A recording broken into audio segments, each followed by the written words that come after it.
we look away from those who depend on us most?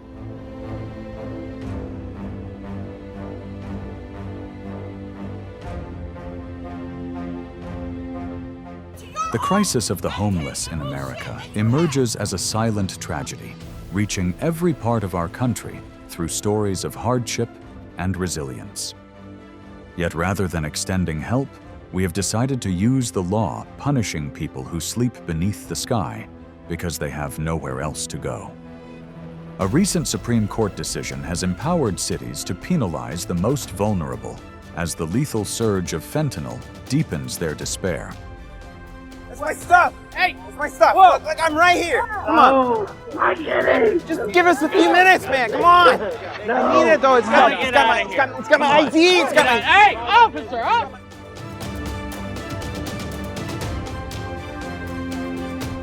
This video explores the core of this injustice, examining its roots, its impact, and the possibility of solutions, urging us to rethink what compassion means within a broken society today.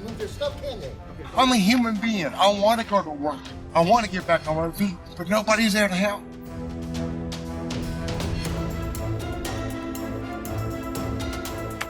The expanding criminalization of homelessness in America. The fight to survive for homeless individuals in America has grown increasingly grim as legal penalties continue to increase for merely existing within public spaces.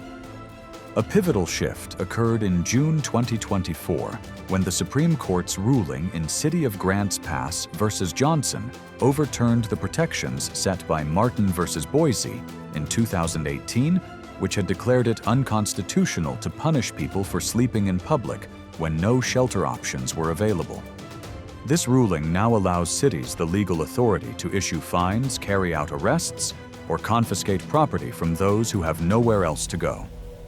Municipal governments across the country have quickly adopted these powers, leading to devastating outcomes for people already living on the margins. We're gonna be all right, sissy. We're gonna be all right. I'm scared. Don't worry about it. We'll be all right. It's gonna work out. California has moved to the forefront of these measures. In July 2024, Governor Gavin Newsom's executive order required the clearing of homeless encampments across the state. In San Francisco alone, more than 1 to 200 tents were removed, and 140 citations were issued for unlawful lodging, pushing the city's street population to its lowest level in 10 years. Palm Springs soon followed, compelling homeless individuals to choose between entering a shelter, reconnecting with family, or facing incarceration. Other cities, including Santa Cruz and Los Angeles, have enacted similar anti-camping laws, significantly reducing the visible presence of the homeless.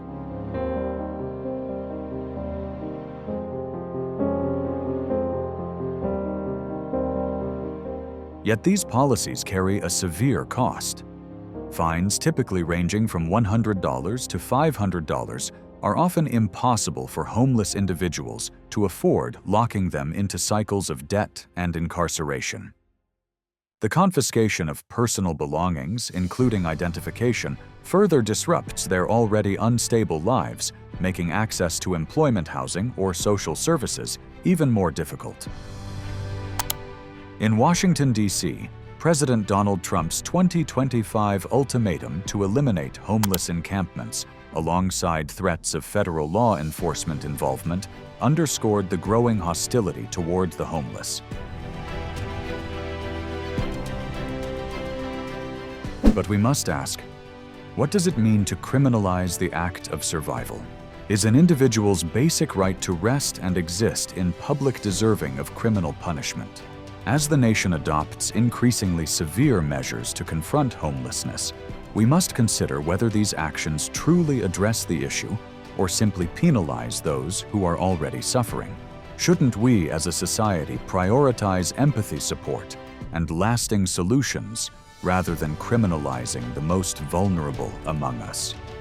It's hell to move from park to park. It seems like every single time you get to your tent or get your camp set up and start getting things livable again, it's time to move again. They have made it impossible to feel human just because we're homeless. Like, we're not supposed to exist. We get a ticket just for trying to live. The fentanyl epidemic driving the cycle of criminalization. At the heart of the expanding homeless in America, crisis lies a deadly force: fentanyl, a synthetic opioid that is 50 to 100 times more potent than heroin. In 2024, the Centers for Disease Control and Prevention (CDC) reported more than 70,000 overdose deaths linked to fentanyl, a devastating reality that has deeply penetrated homeless communities.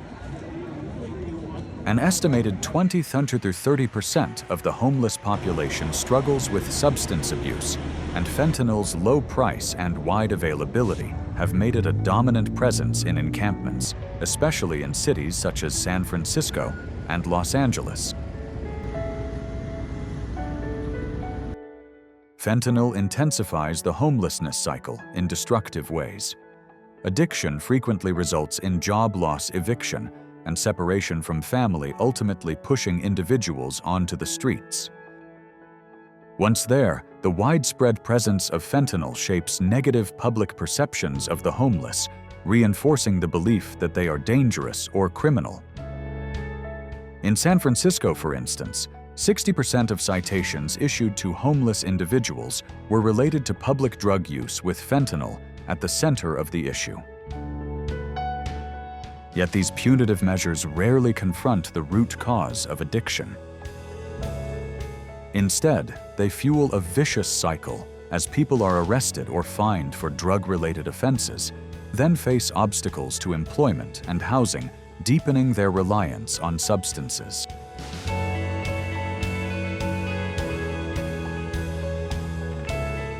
The shortage of accessible treatment worsens this tragedy. Although programs providing naloxone, a life-saving overdose reversal medication, or free rehabilitation exist, they are severely underfunded and reach only a small portion of those in need. Without sufficient support, individuals struggling with fentanyl addiction remain on the streets, where their visibility becomes a justification for clearing encampments and enforcing harsh ordinances. This raises a critical question: why does society choose punishment over rehabilitation when responding to those ensnared by such a lethal drug? Fentanyl's role in homelessness is not merely a health emergency, it is also a social and political crisis. By criminalizing the homeless, particularly those battling addiction, we intensify their hardship and extend their suffering. Is punishment truly the answer? Or is it simply a way to ignore the deeper systemic problems at work? The underlying forces driving the criminalization of homelessness. The criminalization of homelessness in America cannot be fully grasped without examining the deeper forces that fuel it. At the center of this crisis lies a severe housing shortage that has reached a critical breaking point. Between 2021 and 2024, rental costs rose by more than 20%, dramatically outpacing wage increases for low-income workers. Consider, for instance, an Amazon warehouse employee in Nashville earning $21 an hour, yet still unable to afford rent and forced to live in a car with their family. This sharp gap between income and housing has left millions at risk, with HUD reporting that no major U.S. city provides affordable housing for people earning minimum wage. Public sentiment also plays a significant role in the criminalization of homelessness. A 2025 AP NORC poll found that 43% of Americans support clearing homeless encampments, pointing to concerns about city appearance, safety, and perceived connections to crime. Encampments often situated in downtown areas are seen as eyesores or dangers, intensifying demands for their removal. This attitude is especially strong in cities such as San Francisco and Los Angeles, where tent communities have become symbols of urban decline. Yet this frustration frequently overlooks the humanity of those living there, turning people into problems to be removed rather than individuals in need of help and stability.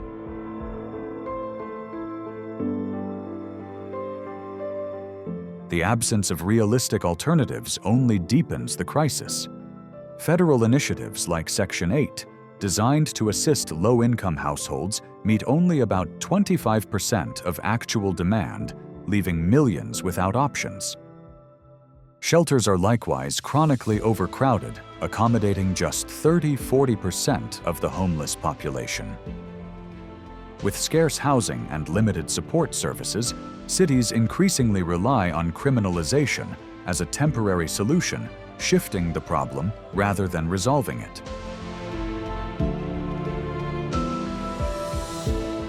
Systemic inequities further intensify the situation.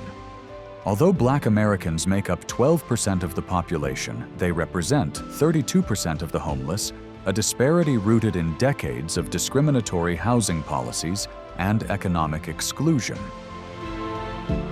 Economic strain from inflation and natural disasters, such as the 2023 Maui wildfires, has pushed even working individuals into homelessness. Given these deeply embedded challenges, how can people realistically escape homelessness when the system offers so few paths forward?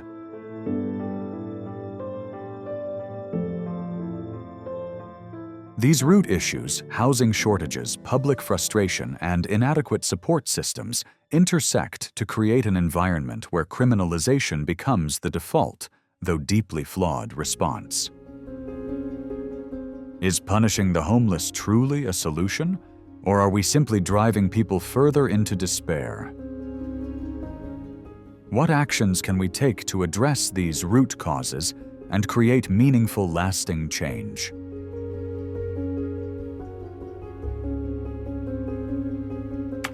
The wide-ranging impact of criminalizing homelessness. The criminalization of homelessness in America carries consequences that extend far beyond those without shelter, affecting society as a whole. For people already struggling to survive fines, the seizure of personal belongings and the punishment of basic human actions like sleeping in public can be profoundly harmful. When a homeless individual is fined between $100 and $500 for resting in a park, or loses critical possessions including identification, they are pushed even farther from the support systems they depend on. For instance, someone like the Amazon worker in Nashville, already living in a car with their family, encounters even greater obstacles to employment or accessing social services, deepening their entrapment in homelessness.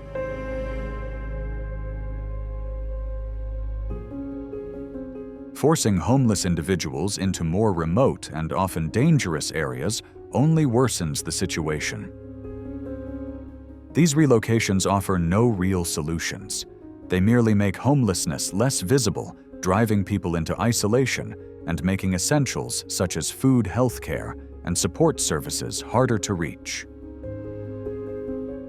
While this displacement may appear to be a fast solution for cities, it is a short-term response that fails to confront the underlying causes of homelessness.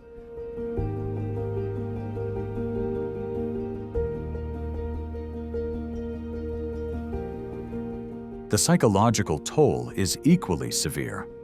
With roughly 20 to 25% of the homeless population experiencing mental health challenges, being treated as a criminal intensifies feelings of despair and exclusion. Receiving fines or arrests for something as basic as sleeping on a bench can strip away any remaining sense of hope. How can such policies inspire recovery or rehabilitation? For many, they instead destroy trust in society, reinforcing the idea that they are unwanted and undeserving of help.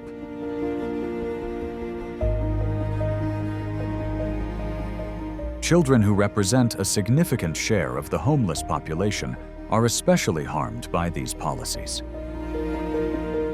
In 2024, nearly 150,000 homeless children were reported reflecting a 33% increase from the year before. When families are uprooted, children lose not only shelter, but also stability, making school attendance, friendships, and emotional development far more difficult. The trauma of watching parents fined or arrested, or being forced to flee police sweeps, can leave lasting scars that sustain the cycle of poverty.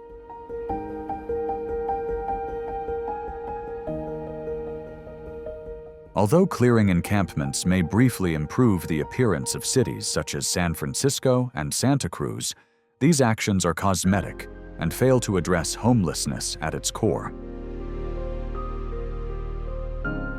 The true costs lie in policing court systems and incarceration, draining resources that could instead support prevention housing or addiction treatment.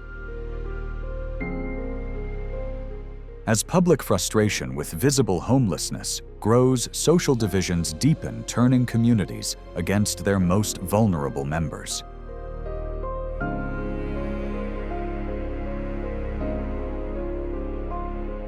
The situation is further intensified by fentanyl addiction. Punishing homeless individuals for drug use without offering treatment guarantees that addiction continues unchecked. The contradiction is obvious. Society demands change while providing few realistic paths to achieve it. Rather than rehabilitation, punishment prevails, reinforcing both addiction and homelessness. This reveals a fractured social contract in which society repeatedly fails its most marginalized, leaving them increasingly isolated while the cycle of hardship persists.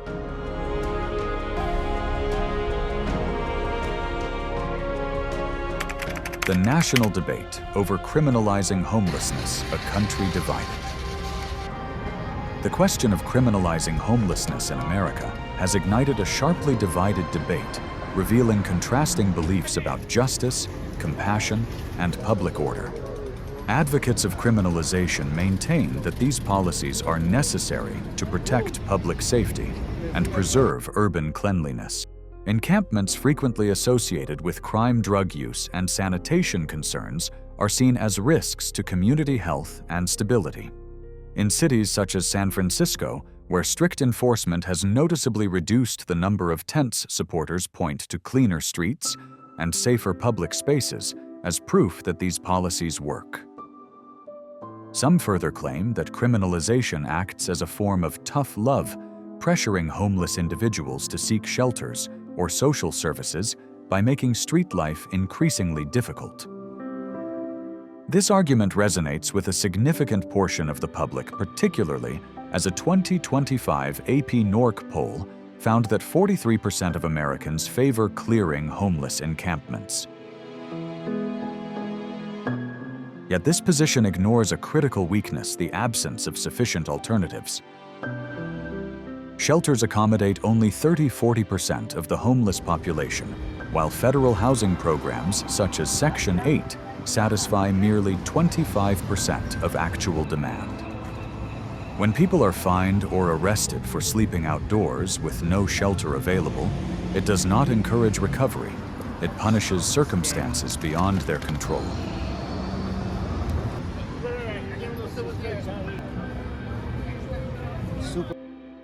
Opponents of criminalization, including organizations like the National Low-Income Housing Coalition, argue that these policies are both ineffective and inhumane. They assert that criminalization targets the most visible signs of homelessness encampments, while failing to confront root causes like housing shortages, poverty, and addiction. Fines and criminal records make it even harder to secure employment or housing, locking individuals into a persistent cycle of homelessness.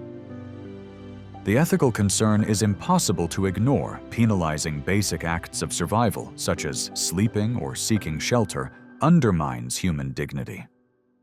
At the same time, the emphasis on fentanyl-related fears has intensified public anxiety, yet punitive responses do little to address addiction and often push vulnerable people further out of sight. At the core of this debate lies a broader question: should society value order and cleanliness above compassion, or should it commit to solutions that address the fundamental causes of homelessness? While criminalization may deliver short-term visual results, it fails to produce lasting change, leaving both homeless individuals and society trapped within a broken system. Paths toward meaningful solutions. To move beyond the criminalization of homelessness, America must concentrate on confronting its root causes through compassionate and practical solutions.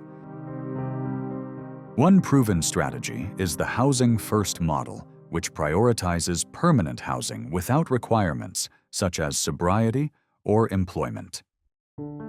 This approach has demonstrated strong results with states like Utah and cities such as Houston, reducing chronic homelessness by 91% and 63% respectively between 2015 and 2023. By securing stable housing, first individuals are better positioned to address challenges like addiction or mental health issues more successfully. Still, expanding this model demands substantial investment, as existing programs currently meet only about 30% of overall need. Addressing the housing crisis itself is just as urgent, with rent increases surpassing wage growth by more than 20% since 2021. Expanding affordable housing options is critical. Programs such as Section 8 need significant expansion to serve more households, while zoning reforms should support the construction of lower-cost housing. Shelters also require adequate funding to increase capacity, since current resources fall short and leave thousands without realistic alternatives.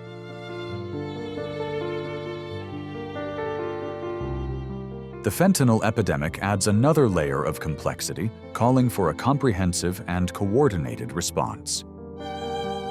Broadening access to free rehabilitation programs and ensuring widespread availability of naloxone could help interrupt the addiction cycle that often leads to homelessness. Mental health care is equally essential, as a large share of the homeless population faces psychological challenges. When housing assistance is combined with treatment and mental health services, a more holistic and sustainable path to stability emerges. Shifting public perception is the final crucial step. Public education efforts that reduce stigma and emphasize the systemic roots of homelessness can reshape attitudes, encouraging responses grounded in dignity rather than punishment. Though difficult, these measures offer a realistic path forward by addressing the crisis at its foundation.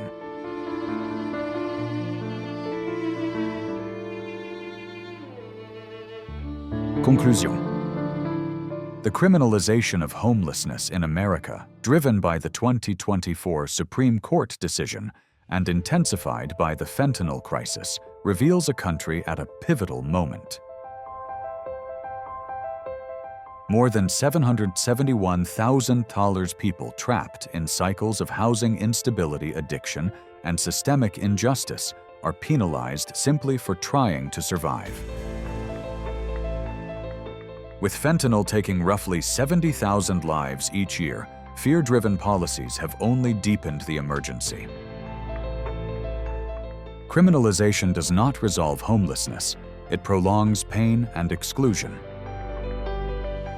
The time has come to replace punishment with compassion, investing in housing treatment and understanding. Only through these commitments can we build a society where the homeless are recognized as neighbors, not cast aside as outsiders.